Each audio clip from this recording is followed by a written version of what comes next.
ทางรถไฟเส้นนี้ถ้ามองเพลินๆแล้วมันก็แค่ทางรถไฟธรรมดาแต่ถ้าหากเฮาไปยืนเงียบๆแล้วลับตาฟังให้ดีอยู่บนทางรถไฟหม่องนั้นอาจสิได้ยินเสียงที่บุคคลสิได้ยินอยู่ตอนนั้น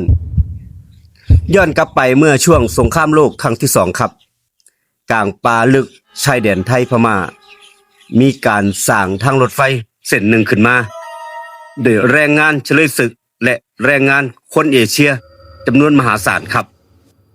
พวกเขาเหล่านั้นบ่มีเครื่องมือเครื่องจักรใดๆมีแค่ค้อนเหล็กแรงกายเท่านั้นเองและกับคำสั่งที่ว่าต้องเสร็จบ่ว่าสิมีคนตายกี่คนก็แล้วแต่กลางเว้นทำงาน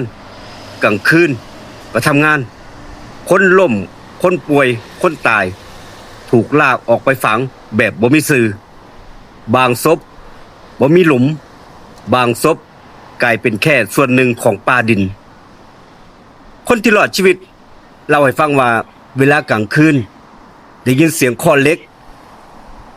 ทั้งที่บ่มีคนทำงานเสียงคนยางเสียงรถไฟทั้งที่บ่มีรถไฟผ่านตอนนั้นบางคนเห็นเงาคนผอมโซ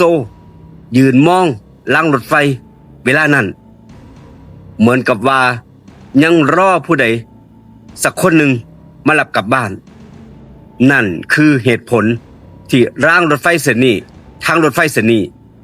บ่ได้ถูกจดจำแค่ในประวัติศาสตร์แต่มันถูกเอิ้นว่าเส้นทางรถไฟมรณะ